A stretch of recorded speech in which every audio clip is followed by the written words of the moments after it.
Hello, fellow gamers. I am back once again. Let's get some questions answered, shall we? Since you probably have, well, maybe none of them, depending on who's still around at this point. But yes, I'm still very much alive. And am I back making videos for good? No, I just felt like doing this one, and I might feel like doing more. Where's the camera? I decided to take it off. Where's the live stream? I decided to not do it anymore. So I decided to go back to a simpler format, back in simpler times. Back when I enjoyed it more. So this is, if I'm going to do any more videos, this is probably the way that I'm going to do it.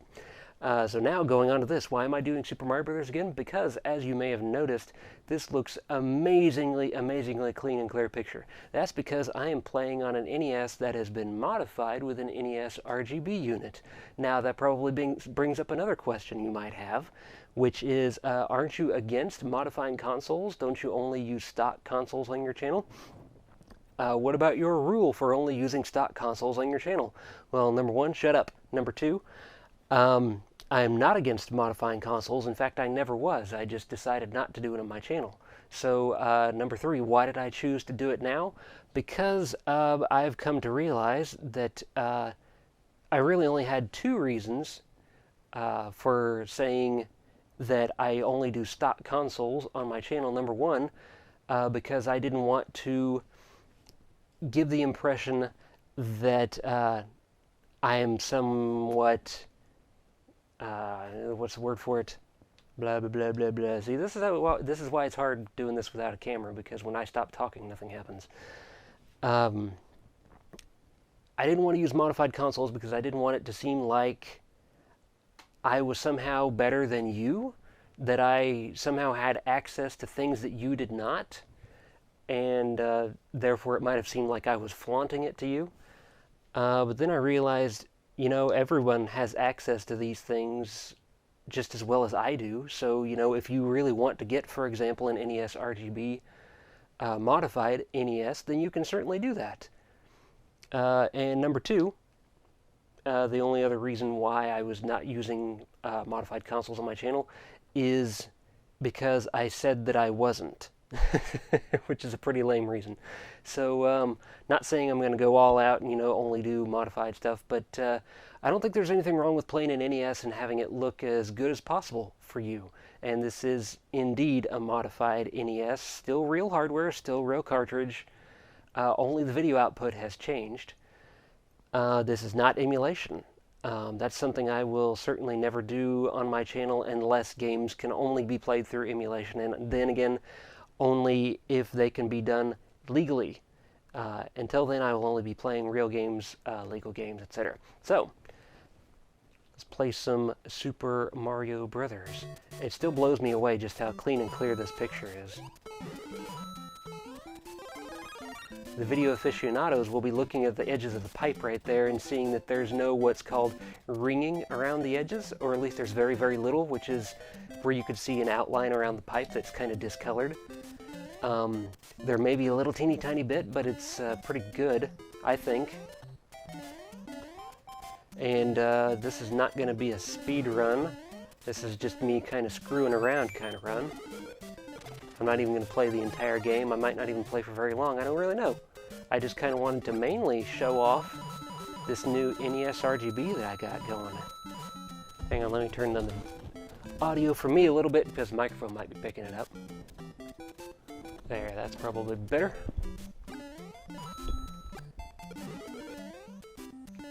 The video aficionados will also be looking at the background right now. There is very, very, very faint vertical gel bars where you can see the actual vertical pixel lines, but who knows, YouTube encoding might actually kill that. So it might end up looking better.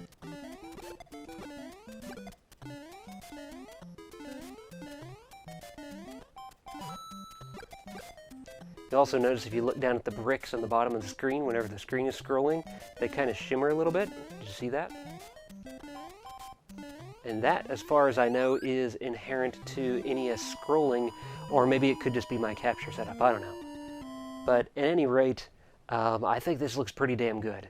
and it's certainly encouraging me to play through my, I don't know, 200 or so NES games that I haven't touched yet, that I've collected and been sitting on a shelf for literally years at this point.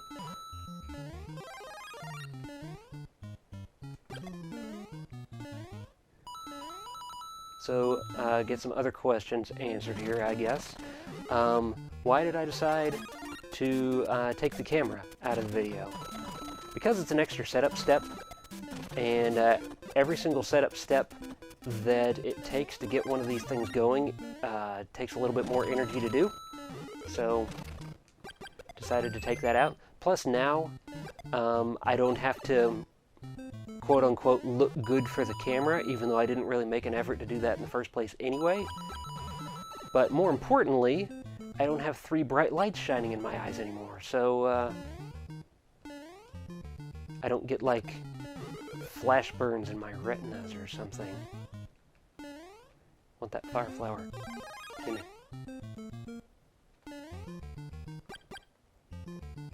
Something else you'll notice compared to composite video is looking around the edges of the text. If you look at my previous Super Mario Bros. Video, you'll notice that especially on letters that have vertical lines like the W in the welcome, all the way at the left-hand side here, that's a straight shot vertical line in this RGB output mode, whereas on composite, it would be kind of a jagged line. And that was something inherent to composite video, not necessarily a problem of the NES video output system.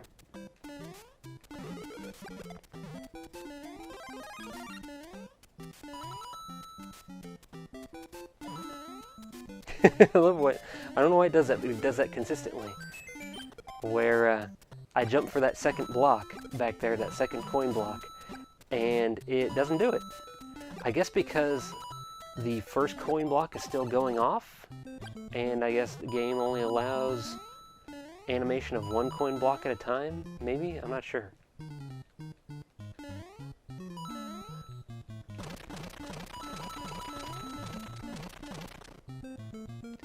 I don't know if I played each level like this on my first Super Mario Bros. Run, but I have kind of a pattern that I developed over many years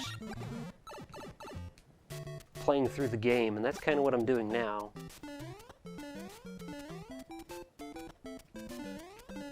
Kind of a routine that I play.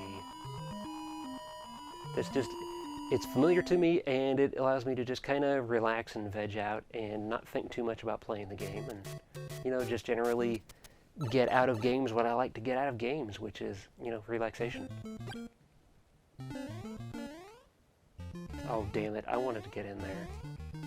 That would have been cool. See, I could have slid further if I would have done that, and sometimes I can do it. That time I couldn't. Oh, you butt bag.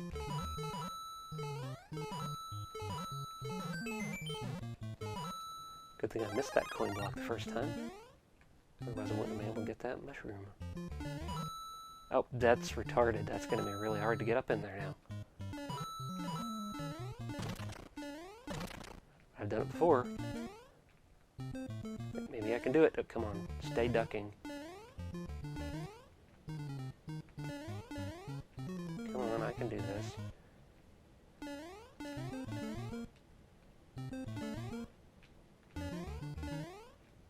See, I could just go over there and take a hit from that piranha plant. Why won't you stay ducking? Why won't you stay ducking? But as I was saying, I could go over there and take a hit from that piranha plant and make me small, and then it'd be really easy to get in there. But then I think that would scroll the screen too much. Oh, I almost did it there. Oh, almost did it. Scrolling the screen too much. Oh. Butt blimps. Oh.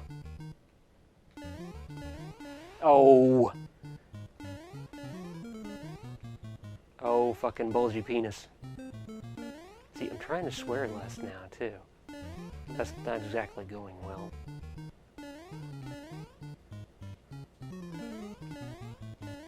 Because I want some of that YouTube ad money that doesn't exist for people like me. Oh, look at that. Oh, that's retarded.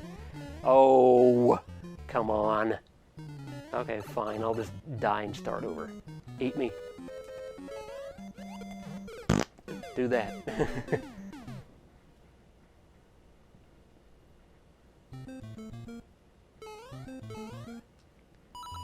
What setup am I using to record this with? Well, it turns out my DVDO Edge doesn't like the video output from the NES RGB, nor does it like the video output from my Super NES. The colors end up being too dark, and the top of the screen is all shifty left and right really quick. Let's do this the right way.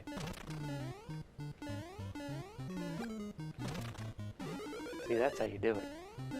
So I'm not using the DVDO Edge to do the RGB to HDMI video conversion. I am using my Geffen VGA to HDMI box, which is another very expensive video conversion box, and that's what I used previously in my Super Mario World videos.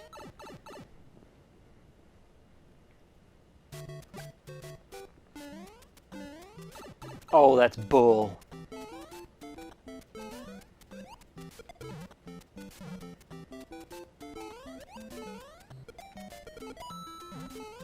Oh, that was kind of close. Can I get this? Oh, oh, oh, shit! Ah. Penis, penis, penis. Okay, screw this. I'm just gonna go.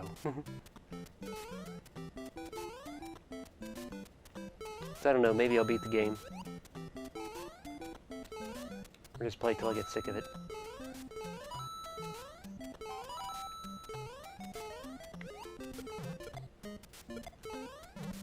I knew that was going to happen. I knew I was going to jump too early. That's just me cracking my knuckles, don't mind me.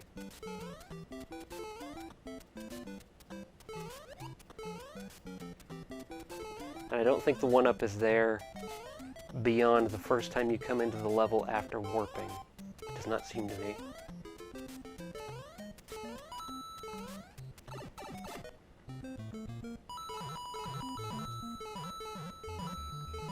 Dicking around, dicking around. That pipe's actually kind of a waste because the pipe that you go into and the pipe that you come out of are literally like right next to each, well, they're not right next to each other, but you don't get any further in the level. Like the pipe that you go into, the very next pipe right after it is the one that you come out of.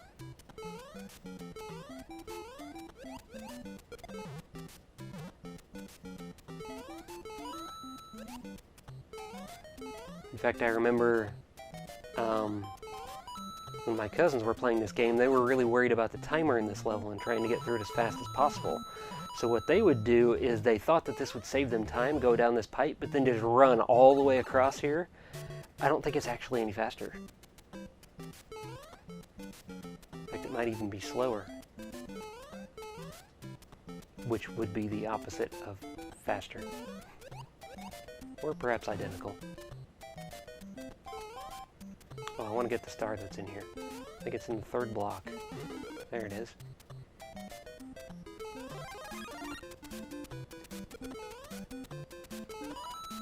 Still blows me away how crispy this is.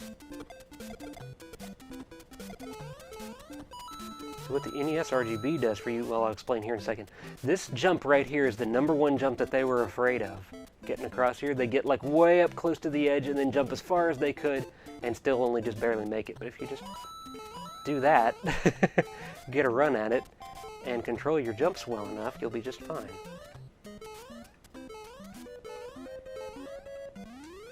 Anyway, the NES RGB, it is an add-on board that you can get for the NES. It involves taking out the PPU chip, which is the picture processing unit, otherwise known as the graphics chip.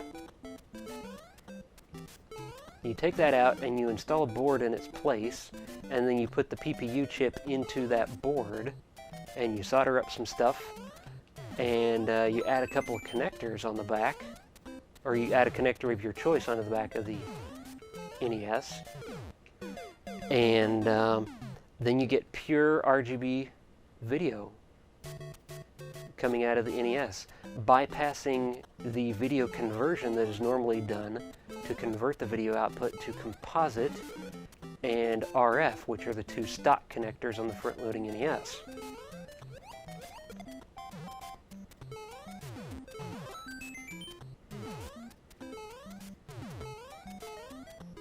So by bypassing that video conversion and outputting what the PPU is doing natively, which is RGBS, you get the best possible picture out of it. Of course, on the other side, you need something that can convert from RGBS, which is no small feat. And that's where the my Geffen VGA to HDMI box comes in handy. Because it turns out, even though it's supposed to be for VGA input, it also does support a number of other input formats, including component and RGBS, maybe some other things too. All you have to do is get the cabling right.